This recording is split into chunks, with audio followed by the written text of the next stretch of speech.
Bienvenue Bernard Audette à notre balado sur les parcours atypiques aujourd'hui. Bonjour Joanne. Ça me fait plaisir Bernard de t'accueillir parce que nous aurons vraiment le plaisir de parcourir ta vie qui a débuté au niveau travail par la poterie dans sa grande solitude, dans sa grande concentration, qui a tout à coup bifurqué vers l'enseignement entouré d'enfants, d'agitation. C'est incroyable. Oui. J'ai hâte que tu nous racontes ta vie, Bernard. Et on va commencer par, justement, la poterie. Qu'est-ce qui s'est passé dans ta vie au préalable? Est-ce que tu rêvais déjà de faire ce métier d'artisan? Non, pas du tout. Quand j'étais jeune, le seul métier que je me rappelle avoir rêvé de faire un jour, c'était garde forestier. Je ne sais pas pourquoi, peut-être l'attrait de la solitude. Je me voyais dans une grande tour haute à surveiller la forêt, mais c'est tout ce que j'ai rêvé, je me rappelle. Et la poterie est arrivée dans ta vie comme, mais est-ce que tu avais d'abord au préalable, est-ce que ça prend des dons en dessin, en forme de toutes sortes, en art de toutes sortes? Ben, c'est arrivé un peu par hasard parce que lorsque j'étais à mes études collégiales au cégep de Lévis-Lauzon en arts et lettres, il y avait un grand local d'art où on pouvait aller travailler toutes sortes de choses, de techniques. Et un jour, je m'y suis pointé et c'était très silencieux. J'entendais juste un petit murmure, un petit bruit de moteur. Je me suis approché. Dans le fond, il y avait une jeune fille qui était une étudiante qui était accroupie. Et là, lorsque j'ai vu ça, ça a été comme une fascination, un envoûtement, je ne sais pas trop comment dire ça, de voir qu'elle arrivait à faire une pièce avec ses mains. Elle tournait, était sur un tour électrique et elle tournait. Alors, j'ai trouvé ça merveilleux. Je lui ai demandé comment on pouvait faire pour pratiquer tout ça. Elle a dit, tu peux venir quand tu veux, tu peux pratiquer quand tu veux. Et c'est là que j'ai eu l'idée, parce que j'étais sur la fin de mes études collégiales, c'est là que j'ai eu l'idée de suivre des cours de poterie. Et je me suis inscrit justement à l'atelier de céramique Julien. C'était à Sainte-Foy. C'est un atelier où il y avait plusieurs professeurs hautement qualifiés. Et le mien, c'était Eugène Schlieberger, c'était un Suisse. Et il nous donnait 3 heures de cours le lundi. Il nous initiait aux techniques. Et après ça, on se pratiquait sur les tours qu'il y avait sur place. Évidemment, c'était pas très commode, donc j'ai dû m'acheter moi-même mon tour pour pouvoir travailler dans mon atelier parce que j'avais déjà un atelier à ce moment-là avec ma douce, qui est devenue ma femme et avec laquelle je suis toujours. Et c'est comme ça que ça a commencé. J'ai commencé à produire dans mon atelier. Dans le fond, tu avais le bien-être d'être dans ta solitude, dans ta création. Qu'est-ce qui t'inspirait finalement? Oh, j'ai exploré beaucoup. C'était l'harmonie des formes. Je pense que j'avais une certaine habileté de ce côté-là. Mais j'étais pas bon en dessin du tout. J'avais rien de très artistique. Ça s'est développé. C'est plutôt manuel, hein, la poterie. C'est même très manuel. Et c'est avec la pratique que j'en suis venu à l'épuration des formes. Puis oui, c'est ça, des formes harmonieuses. Oui, comme tu dis, tu as dû t'équiper de, Oui. de plusieurs choses spécialisées, plusieurs instruments spécialisés. Parle-nous donc de ce que ça comporte. Oui, alors ça me prenait un tour d'ailleurs un tour à Poitiers, que je me suis procuré à Sainte-Marie, parce qu'il s'en faisait à Sainte-Marie chez Mécanica. Et je me suis acheté aussi un four, parce que sans ça, là, on ne peut pas vraiment travailler. Puis évidemment, ben là, je faisais mes propres glaçures. Les glaçures, c'est la peinture qu'on met sur les pièces un coup qu'elles sont cuites. Et c'est comme ça, donc, j'ai parti mon entreprise. Quelles sont les étapes au juste de la création d'une théière, exemple? Quelles sont les étapes en général de tout ce que tu fais en poterie? Oui, mais une théière, c'est une pièce compliquée parce qu'il faut tourner d'abord la forme, la pièce elle-même. Il faut tourner le bec, il faut faire l'anse. Dans le fond, ce qu'il faut faire, c'est de tourner la pièce. On attend une journée. Le lendemain, on la tournasse. Tournasser, ça veut dire la tourner de bord et faire le pied pour que ce soit lisse, que ce soit utilisable. Après ça, je posais le bec, je posais l'anse. Comment tu fais pour le bec pour qu'il y ait, pour que l'eau circule? Ben, faut perforer la pièce elle-même. Je faisais des trous dans la pièce elle-même, puis là, j'ajustais mon bec exactement où les trous étaient faits, ce qui faisait que l'eau pouvait passer, l'eau chaude pouvait passer. Il fallait faire aussi le bec. Puis le bec, il fallait faire aussi un petit bouton pour tenir la pièce. Donc, c'était une pièce qui se vendait plus cher, évidemment, parce que c'était beaucoup plus long à faire. On était rendu à tournasser. Oui, Au j'attends tournasser. encore une journée. Et là, je faisais cuire pendant la nuit. Je cuisais toujours la nuit, moi. Je faisais cuire durant la nuit au complet. Ça durait 8 heures une cuisson. Et le lendemain, quand la pièce était refroidie, là, je pouvais mettre la glaçure. Et là, je la cuisais encore, ma pièce, plus de 8 heures un peu. Là, c'était un peu plus long. Et là, après ça, la pièce était considérée terminée. Mais c'était toxique, ça. Tu avais ton atelier dans ta maison avec ton épouse, et puis Oui. comment tu procédais? Est-ce que tu avais un système d'évacuation des gaz? C'était très primaire, disons. J'avais, j'avais une cuisine d'été dans, c'était un logement qu'on avait. On avait le bas d'une maison. Il y avait une cuisine d'été et c'était là qu'était mon atelier. Et ça communiquait avec une porte qui était quand même bien fermée, là. Alors, la nuit, quand je cuisais, j'ouvrais la porte extérieure qui était munie d'un moustiquaire qui faisait l'évacuation de. Alors, c'est des gaz toxiques, là. C'est pas des gaz que tu dois respirer. Et je fermais ma porte entre mon logement et mon atelier. Et on arrivait comme ça à faire sans trop de dommages. En tout cas, j'espère. Je vais peut-être le découvrir plus tard. Et physiquement, Bernard, est-ce que c'est un art exigeant, la poterie? Oui, c'est très exigeant. C'est dur au niveau des bras parce qu'on doit toujours pétrir la terre. Lorsqu'on pétrit 5-10 livres de terre, c'est pas très compliqué, là. Pétrir Pardon? la terre, tu veux dire comment pétrir avec tes mains? Oui, c'est vrai, c'est une bonne question, Joanne, parce que lorsqu'on pétrit la terre, c'est comme le boulanger qui pétrit sa pâte. Alors, on doit la retourner, afin d'enlever toutes les bulles d'air. Parce que s'il reste une bulle d'air à la cuisson, la pièce va exploser. C'est quelle sorte de terre? Alors, au début, je travaillais de la terre brune qu'on appelait du grès. Et 2-3 ans plus tard, j'ai bifurqué vers la faïence, qui est une terre blanche qui ressemble un peu à la porcelaine, qui était plus utilitaire, plus belle aussi, je dirais, d'apparence. Est-ce qu'elle était plus facile à travailler? C'était pas mal pareil. La Mhm. terre, le grès, il y avait plus de petits rochers plus grossiers, là. C'était plus difficile un petit peu, je dirais. Mais la faïence, c'est une terre qui est très lisse, très agréable à travailler. Ça se faisait bien. Et au niveau tu parlais des exigences physiques, ben c'est donc pétrir la terre avec les bras. J'ai déjà fait des éviers, mais ça, c'était 50 livres de terre et ça, là, c'était pénible, pénible. Et après ça, ben, lorsqu'on tourne, on est toujours en position accroupie. Alors, ça devient difficile pour le dos. Alors, il y avait ça aussi. Est-ce que tu trouvais que cet art-là était plus difficile que prévu dans ta mémoire? Tu t'étais fixé comme un objectif de faire de la poterie, mais est-ce que tu as trouvé que c'était plus difficile que prévu, cet art? Pas tant que ça. Tu sais, quand Hmm. on est jeune et fou, hein, il n'y a rien Ouais. à notre épreuve, puis on est prêt à faire à peu près tout, puis je m'adaptais à chaque difficulté.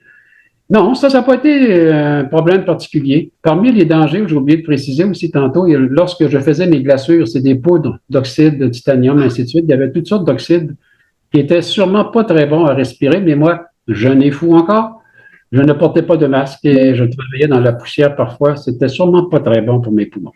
Mais je ne fumais pas, alors peut-être ça m'a aidé un peu. Au moins. Oui, au Et moins. Bernard, par la suite, à travers ton évolution d'artisan en poterie, tu as participé à des expositions et bien sûr tu as développé un marketing en développant certaines formes de produits. Explique-nous ça un petit peu.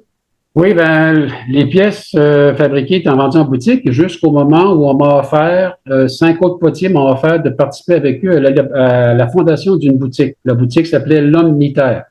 Alors, on est resté là quelques années. C'est là que je vendais mes pièces. Puis par À la suite, Québec. à Québec, oui, À dans le quartier Québec. Petit-Champlain. Ah oui. Et on est parti 4 potiers pour fonder une autre boutique à ce moment-là qui existe encore, la boutique potentielle, juste en bas du funiculaire, là, si vous allez sur la rue Petit Champlain. Et là, c'était plus facile parce qu'on pouvait vendre nos pièces, il n'y avait pas d'intermédiaire. Alors, on avait, par contre, il fallait payer des frais de location de logement, tout ça. Mais quand même, on arrivait à bien vivre. Et il y avait les expositions des métiers d'art, le salon des métiers d'art en décembre, qui était là, la grosse partie de notre année, qui nous Mhm. permettait d'accumuler un pot là, un beau petit pot d'argent pour l'hiver. Oui. Et tout à coup, dans ta vie, la poterie est devenue un petit peu moins importante dans le sens que la famille s'est agrandie et il y a eu la bifurcation totale vers l'enseignement Et à oui. travers l'agitation, les enfants. On arrive à cette étape tellement drastique dans la vie de quelqu'un. Parle-nous de ça, Bernard. Comment tu t'es adapté? De toute façon, Tu as commencé à quel âge dans l'enseignement aussi, là? J'ai commencé, je devais avoir 33 ans. Ça faisait combien d'années que tu étais en poterie? J'ai fait 10 ans. 10 ans de 20 ans jusqu'à 30 ans, j'ai travaillé la poterie et ça allait très bien. On était deux. Ma femme, Lynn, faisait des vêtements, on faisait des expositions ensemble. Mais lorsqu'est arrivé le premier enfant, déjà financièrement, c'était un peu plus difficile. Et le deuxième enfant est arrivé, la deuxième fille. Puis là, en même temps, ben, il y avait moins d'engouement pour les produits des artisans. Fait que tout ça a contribué au fait de, j'ai dit, bon, ben, je retourne, je vais changer de métier parce que je n'y arriverai pas financièrement. Et c'est là que j'ai eu l'idée d'aller en enseignement. Suite à une suggestion que ma mère m'avait déjà faite en jeune, elle dit, il me semble que tu ferais un bon enseignant. Et ça m'est revenu, puis j'ai dit, bon, je vais essayer ça. Et je ne l'ai pas regretté. Je pense que non, parce que, en tout cas, j'ai lu des textes aussi que tu as fait dernièrement, qui sont magnifiques. Je pense que tu as aussi les talents d'écrivain. Et bon, pour revenir à ton changement de carrière, tu as commencé vers 33 ans l'enseignement. Oui. Et tu as dû t'adapter à toute cette agitation. C'est évident que tu avais ton cours universitaire qui t'avait préparé, sauf que être dedans à 100%, comment ça s'est passé ton adaptation? Ça a été, ben, j'ai fait mon cours rapidement parce que quand j'étais déjà avancé, puis je devais faire, au lieu de le cours se faisait en 3 ans, moi, je l'ai fait en 2 ans et demi parce que je prenais des sessions d'été. De sorte que ça m'a permis d'aller plus vite et j'ai fait un peu de suppléance et j'ai commencé à Saint-Jules. Premier contrat, si on peut dire, c'était à Saint-Jules. J'ai fait 1 mois et demi là-dedans. Je dois t'avouer que je me trouvais pas très préparé parce que ce qu'on entend, ce qu'on voit dans les cours, sur le terrain, des fois, c'est parfois différent. Mais quand même, j'ai fait 1 mois et demi là-bas. Puis après ça, j'ai été arrêté une semaine, puis on m'a demandé de remplacer à Saint-Elzéar. Et là, c'est à partir de ce moment-là que j'ai commencé ma carrière pour de bon, là, parce que j'ai jamais arrêté après ça. Et les régions dont on parle ici sont situées au Québec, au Canada, Oui, et ce sont des beaux petits villages de campagne de la tranquilles Beauce. et tout ce qu'il y a de typique au Québec. Quel est ton rapport entre la réussite que tu as vécue et l'espoir que tu y mettais? Oui, bien, comme j'expliquais tantôt, quand on est dans la trentaine, puis on s'inscrit à des études universitaires, c'est pas pour niaiser. Et je dois dire que j'ai été très, très bien supporté par ma femme Lynn, qui m'a donné un grand coup de main, qui m'aidait beaucoup. Quand j'ai commencé à enseigner, j'ai eu un peu de difficulté au début. Je trouvais ça difficile, effectivement, de s'adapter, mais encore là, c'est venu avec le temps. Puis les élèves nous donnent beaucoup. Hein. On donne beaucoup aux élèves. C'est un métier exigeant. Mais les élèves te le rendent souvent aussi, un sourire, un beau bonjour, une petite remarque des fois qui fait plaisir et ça nous permettait de passer par-dessus bien des difficultés. On oubliait ça, puis après ça, on continuait de l'avant. Qu'est-ce qui a été le plus demandant pour toi, Bernard, de cet enseignement, de cette nouvelle vie? Je partais d'un métier où j'étais solitaire à un métier où j'étais toujours en compagnie d'enfants. Évidemment, une classe de 25-30 élèves, tu es toujours en présence d'humains. Mais ça s'est fait bien. Assez curieusement, j'ai pas eu de difficulté de ce côté-là. Ce que j'ai eu la difficulté, c'est d'approprier les matières. Parce que souvent, la fin de semaine, lorsque j'étais à Saint-Elzéar et ailleurs, j'enseignais à ce moment-là en 5e année, je partais avec ma boîte de livres. Et ça faisait bien rire la directrice qui me voyait passer. Mais qu'est-ce que tu fais avec ta boîte de livres? Ben là, il faut que je lise pour savoir quoi dire à mes élèves par la suite, parce qu'on ne prépare pas à ça tant que ça dans les cours universitaires. OK. Alors ça a été un peu difficile, puis la gestion de classe aussi. Trouver une façon de gérer ta classe pour que tout le monde se sente à l'aise, puis qu'on soit bien tout le monde, là, le professeur et les enfants. Ça a été mes 2 plus grands défis, je dirais. Et quelles sont les matières que tu as enseignées? Oh, j'ai fait beaucoup de choses. J'ai enseigné, français, maths, bien sûr, l'histoire, géographie qu'on appelait l'univers social. J'ai enseigné l'anglais, même si je n'avais pas de compétences pour le faire. J'ai enseigné la musique, même si je n'avais pas de compétences pour le faire. Qu'est-ce qu'il y avait d'autre? Les sciences nature. Il y avait, l'art plastique aussi que j'ai enseigné. Ça, c'est un petit peu plus facile. Mais je savais pas qu'un enseignant pouvait enseigner autant de choses aussi diversifiées. Oui. On n'avait pas le choix parce qu'il n'y avait pas de spécialiste. Quand j'ai commencé au début de carrière, là, en début de carrière, il n'y avait pas de spécialiste à mon école en anglais, donc je devais le faire. Puis il n'y avait pas de spécialiste en musique. Donc, je disais que je ferais la musique, mais je t'avoue que je n'avais aucune compétence en musique. Mais on arrivait pareil, on faisait apprendre des chansons aux élèves, puis ça se faisait très bien aussi. Mais comment tu vivais, Bernard, versus l'enfant, c'est-à-dire comment tu vivais la douance versus les difficultés d'un enfant? Oui, ça aussi, c'est un bon défi pour un enseignant parce qu'effectivement, il y a des écarts énormes entre les élèves. Je dirais plus vers la fin de ma carrière que les écarts étaient plus grands.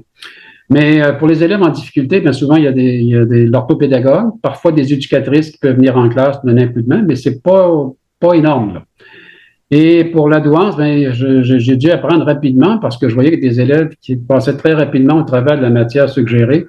Et là, ben, j'ai découvert des ateliers. J'ai mis sur pied des ateliers qu'ils devaient faire quand ils avaient fini un travail. C'était toutes sortes de choses, là, des jeux mathématiques, français, il y avait des proverbes, mille et une choses qui pouvaient, comme de l'enrichissement et qui permettaient à ces élèves-là qui étaient plus brillants de progresser malgré tout, puis pas s'ennuyer, puis pas s'embêter, puis pas m'embêter aussi. Parce qu'un élève qui est inoccupé peut t'embêter effectivement assez rapidement. Je pense, Bernard, qu'on a devant nous un homme de cœur, mais un homme de rigueur aussi. Je pense que tu as travaillé les deux pendant ton enseignement. Oui, la rigueur est importante en enseignement et à peu près partout, je dirais. Mais c'est important d'avoir de la rigueur, oui, puis d'être exigeant au niveau des élèves. Mais pour être exigeant au niveau des élèves, il faut que tu aies créé auparavant une bonne relation avec eux. Et ça, ben, c'était quelque chose que je m'attardais beaucoup en début d'année. Oui. J'apprenais rapidement leur nom, je m'organisais pour trouver un lien avec chacun de mes élèves. Puis des élèves, des fois, il n'y a rien qui les intéresse ou presque. Je donne un exemple, j'avais un élève à un moment donné qui n'aimait, il n'y a à peu près rien sauf le cours d'éducation physique. Mais en classe, il n'y avait rien qui l'intéressait. À un moment donné, au mois de novembre, octobre-novembre, je me procurais, parce que je faisais un encan en classe, là, à tous les mois, je me procurais des petites cartes de hockey de Tim Hortons. Et là, j'avais mis ça dans l'encan, et là, j'ai vu ses yeux qui s'agrandissaient, et là, j'ai découvert qu'il collectionnait des cartes de hockey. Alors là, évidemment, j'ai moussé ça un peu, puis j'ai même organisé à un moment donné une période d'échange de cartes de hockey sur l'heure du midi, et lui, il était l'expert, parce qu'il connaissait toutes les cartes, ou à peu près toutes les collections. Et ça l'a valorisé beaucoup. Puis ça m'a permis par la suite d'être un peu plus exigeant en classe. Tu regardes, là, c'est bien les cartes de hockey, mais tu as du français à faire aussi, tu as des mathématiques. Et ça a permis d'avoir une année quand même potable. Mais c'est ça, faut trouver un lien avec chacun de nos enfants. Puis lorsqu'ils se sentent appréciés puis aimés, après ça, on peut exiger à peu près tout, là. Ça se passe beaucoup mieux. C'est l'art de la pédagogie, finalement. Oui, oui, oui. Et quand on va en enseignement, il faut aimer travailler avec les enfants. Si tu n'aimes pas ça, tu n'es pas à ta place, tu vas trouver ça pénible. Bernard, tu disais une phrase en début d'année qui m'a tellement plu à tes élèves, tes nouveaux élèves. Oui. Oui, ben quand je les accueillais la première journée, bon, ils se présentaient, je me présentais, tout ça, et je leur disais toujours, je ne vous connais pas, je ne sais pas qu'est-ce que vous étiez avant, mais à partir de maintenant, vous avez tous et toutes une place égale dans mon cœur. Et ça, ben, ça permettait aux élèves de se sentir quand même, tu sais, des fois, tu te dis, bon, il va-tu m'aimer, il y avait tous une place égale dans mon cœur, puis je trouvais ça important de leur dire. Bernard, comment tu réagissais devant un cas pratiquement irrécupérable? Premièrement, en as-tu vécu? Oui, absolument. Ah oui? Chaque année, il y avait des défis. Il y avait chaque année des défis, des personnes qui étaient difficiles. J'ai eu une année difficile à un moment donné. Et là, je me suis remis en question là, vers 95-96. C'était vraiment difficile. J'avais un groupe de 5e, 6e, mais vraiment compliqué, puis avec beaucoup de problèmes. Et j'ai fini l'année là un peu magané, comme on dit.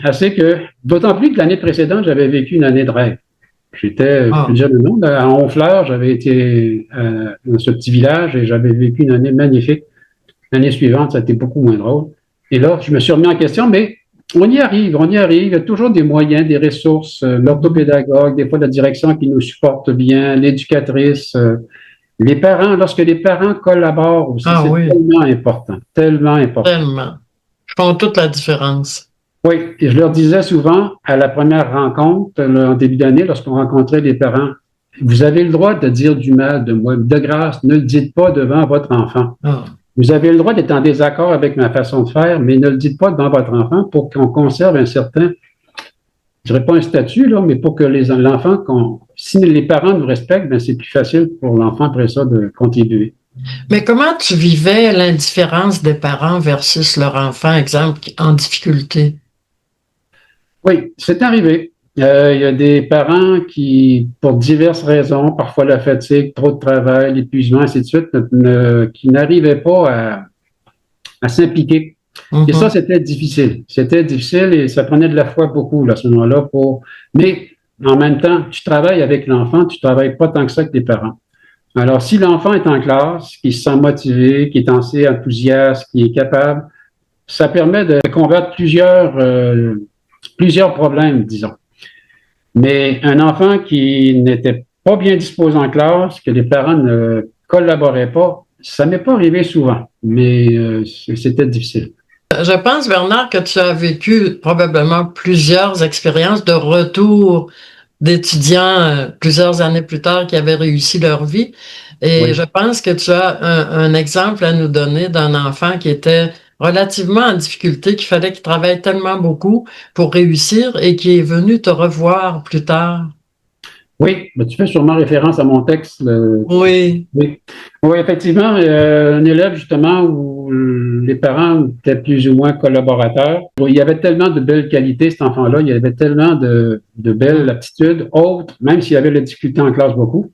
Et ben, moi, j'ai cru en lui. Par la suite, ben, il a fait sa sixième, il a fait son secondaire. Et ça m'a touché beaucoup parce que la dernière journée de son secondaire, il est revenu me voir à l'école. Alors, moi, j'étais avec mes élèves et là, j'entends qu'il y a un élève qui veut me voir. Alors, je m'en vais dans le hall d'entrée de l'école et je tombe face à face avec un élève dont les parents étaient plus ou moins collaborateurs. Et je lui dis, j'ai réussi, Monsieur Bernard, j'ai réussi. Alors, j'étais tellement content, ça m'a ému beaucoup.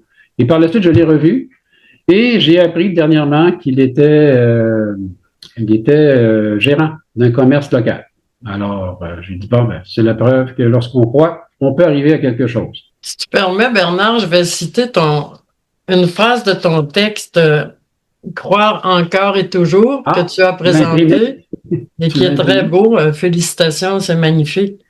Merci. Comme je te cite, je réalise surtout l'importance d'avoir cru encore et toujours en ces petits humains qui m'étaient confiés à chaque année, permettant ainsi que parfois de petits miracles se produisent. C'en est un.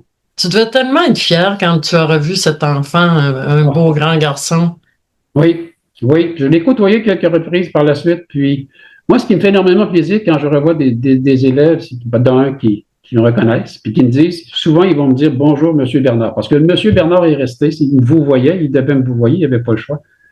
Et moi, ça me fait grandement plaisir de revoir mes élèves et de voir ce qu'ils sont devenus aussi. Dernièrement, j'ai vu justement une petite pizzeria locale ici, deux élèves que j'avais eus et ils étaient dans la même année, ils étaient en couple. Alors, Oh. ça fait quand même drôle de savoir ça, mais Avais-tu déjà perçu leur lien au départ? pas Non? du tout. Pas du tout, pas du tout, pas du tout. Ils vont se souvenir de toi toute leur vie. En tout cas, j'ai été à l'origine un peu de leur rencontre, si on peut dire. Bernard, l'enseignant, le potier, quel est celui qui est le plus resté en toi? L'enseignant.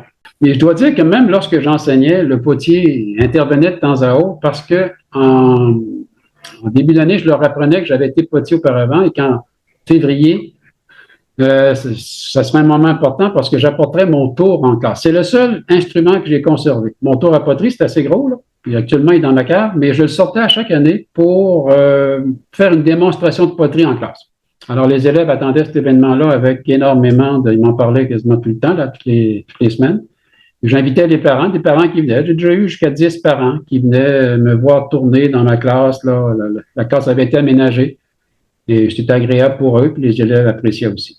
Est-ce que tu crois que comme enseignant, tu as laissé une place importante dans le cœur de ces enfants-là par cette attitude qu'on ressent en te voyant de paix, de rigueur aussi, mais de grande humanité? J'ose espérer, puis j'ai revu dernièrement un élève que ça avait été difficile dans ma classe et il est venu me saluer, il m'a dit bonjour, M. Bernard, il s'est informé. Puis là, on a remis ensemble quelques événements. Là. Puis, non, c'était correct. Il devait savoir, je pense qu'il sentait que je les aimais beaucoup, parce que c'était le cas. J'étais très bien comme enseignant parce que j'appréciais énormément mes élèves.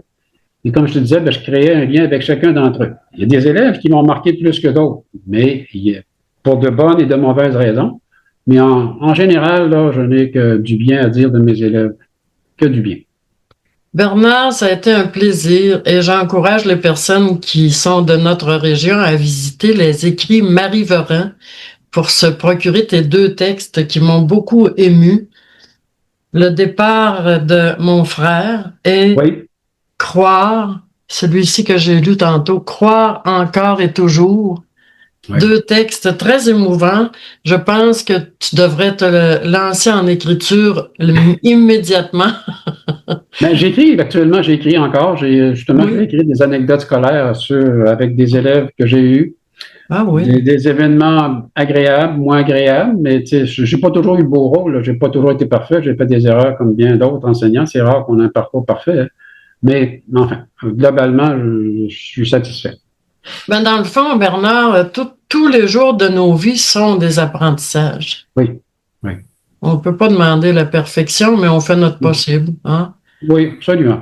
Comme toi, je suis certaine que dans ta vie d'amour, de famille, d'enseignement, de métier, tu as toujours fait ton possible et ça se voit en te regardant. Ben merci. Je me considère choyé parce qu'effectivement, j'ai une belle vie de famille, des enfants, tout ça, puis j'ai eu une très belle vie aussi en tant qu'enseignant. Alors, je suis un homme heureux. Très Merci. Mais oui, puis tu le reflètes, Bernard. Et je te remercie très sincèrement de cette belle rencontre, de ce beau parcours, cependant atypique, mais tellement enrichissant. Et je pense que ça peut aider plusieurs personnes qui vont nous écouter de réaliser que quels que soient nos chemins qu'on prend, il peut y en avoir un qui est tout à fait imprévu qui nous rende doublement heureux. Oui, effectivement. Merci Bernard Audet. Merci beaucoup, Joanne. Bonne journée. Bravo à ton émission. Merci beaucoup.